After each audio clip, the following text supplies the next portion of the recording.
So every year, New York City parents begin the daunting task of preparing their students and their families to get their kids into a high school in New York. This year, though, the coronavirus threw that system up on its end, and it caused Bill de Blasio to make some drastic changes. So de Blasio was forced to halt some of the high-stakes metrics used to admit students into specialized public high schools across the city.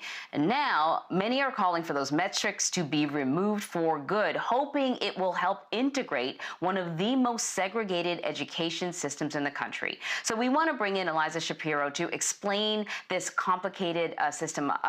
Eliza, you are a New York City education reporter for the New York Times. So this is a very New York-y story, but a very, very interesting one. I think if you're not from New York, you might not be aware of the competition, the testing, and the metrics, just what the process is, because most people just go to the high school that's in their neighborhood, in most of America. So first off, can you just explain to us, what the system is and the metrics that are used? Sure. So there are a large number of New York City high schools that are not just your neighborhood school. They're incredibly competitive to get into, incredibly selective. There's sometimes the admissions process for these schools, probably, 300, 400 high schools. There are 300, 400 high schools in New York. There are about a third of them that are selective. To this level, sometimes compared to like the college admissions process, because it's so high stakes, so competitive. So to be, sort of an attractive applicant for some of these schools, you need to have oftentimes perfect attendance. You need to have excellent grades, A's, A pluses, that kind of thing. Great scores on your standardized tests. Sometimes you need to ace an interview. Sometimes you need teacher recommendations from your 7th or 8th grade teachers. Sometimes you need to create a portfolio of work. So it's an incredibly time-consuming, grueling process that has come under a lot of scrutiny over the last few years. And Eliza, your reporting on the education system, specifically here in New York, has been incredible. And you wrote an article a few weeks ago, last week, I believe, about this very subject. And as Anne-Marie pointed out, most people outside of New York may not be familiar with the New York City school system, but what they also may not be familiar with is how deeply segregated right here in New York City the school system is. And what's fascinating is one of the byproducts of the coronavirus pandemic is how a system that had been built up for many, many years to keep many people out of it fell apart in just a couple of weeks because of the coronavirus. Can you explain what happened and what's being done in the wake of that? Sure. So let's take attendance as an example. I mean, for the last 20 years in New York, you sometimes didn't have a shot at some of these top public high schools if you didn't have a sterling attendance record. By the way, you might not have had a shot at some of the top middle schools if you didn't have perfect attendance in 4th grade when you are 9 years old. But now, I mean, let's look at what attendance means, right? In March, when the coronavirus was spreading throughout New York City, obviously the city became the epicenter, the national epicenter of the virus. De Blasio said, oh, wait, we can't actually have attendance as an admissions metric for the coming admission season because all these parents are keeping their kids home. Attendance was plummeting. And a lot of people are saying now, I don't want attendance to ever come back. I mean, I've heard so many stories of 4th graders coming to school sick, like with a stomach flu or with a cold, because they wanted to keep that perfect attendance record. But now we're in the midst of a global pandemic. I mean, imagine going to school sick. Imagine going to work sick. It would be like a public health violation. So I think attendance, is a prime example, but there are so many aspects of the system that have changed completely by accident. Tests got canceled. There's no more letter grades for most kids because remote learning is obviously so different from school. So really all by accident, this system that has been such a consistent, entrenched part of New York City schools has collapsed. And many people argue that high stakes admission system has really exacerbated segregation across the system. New York City is home to the biggest public school district in the country and one of, if not the most, according to different studies, the most racially segregated. So let's talk about that, because I think most people will hear, a merit-based system to get into a very good school and say, what's wrong with that? What's wrong with expecting perfect attendance and high grades and extracurricular activities to get into a stellar school?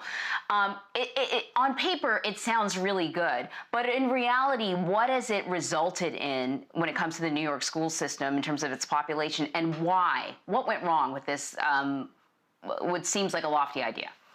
Yeah, I mean, actually, I would say for a lot of people on paper, it doesn't sound very good because their fourth graders are entering competitive admissions process when they're 9 years old. So I think for a lot of parents in recent years, what I've heard, I mean, there's obviously a lot of debate about it. There's no monolithic view, but a lot of parents say, like, this is causing enormous stress for my 9-year-old who is convinced that if they don't get into X or Y middle school, their life is over, right? So I think it can sound good, but for a lot of people, it really, it's become more stressful, frankly, than anything else. I think part of where the integration debate comes in is, you have to do well on state tests. Some kids, either get tutored for that or happen to go to a school that does a lot of test prep.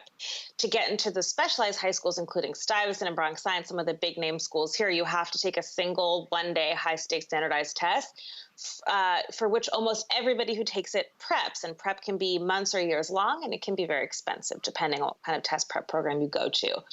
I think the criticism, which is not universally shared, certainly, but the criticism is that having a system that essentially has one category of just regular old neighborhood schools, the way people understand them, and one category of high stakes selective schools, popular schools, schools everyone seems to want to get into, has created a two-tier system that benefits kids whose families have resources or time or ability to sort of figure out how to play this admissions game, and disadvantages kids whose families may not have that opportunity. I mean, remember, we're talking about young kids here. This is not, in fact, the college admissions process. So you're talking about fourth graders and seventh graders trying to get into selective middle and high school. So these are young kids, and a lot does fall on the parents.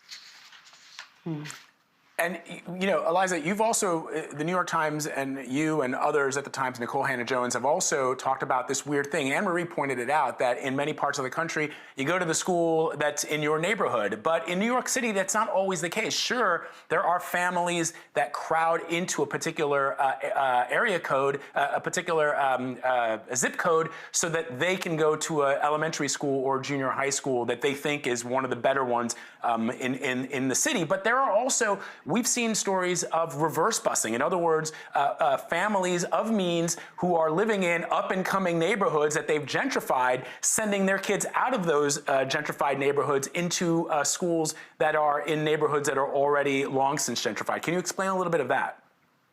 Sure. I mean, I think the broader point is that we have a system in which many would argue some families can game and some can't. So some families could say, oh, what if we actually move to this zip code where there's amazing public elementary schools that tend to feed into sort of the most selective public middle schools, which might get my kid free test prep for the test that determines entry into Stuyvesant and Bronx Science.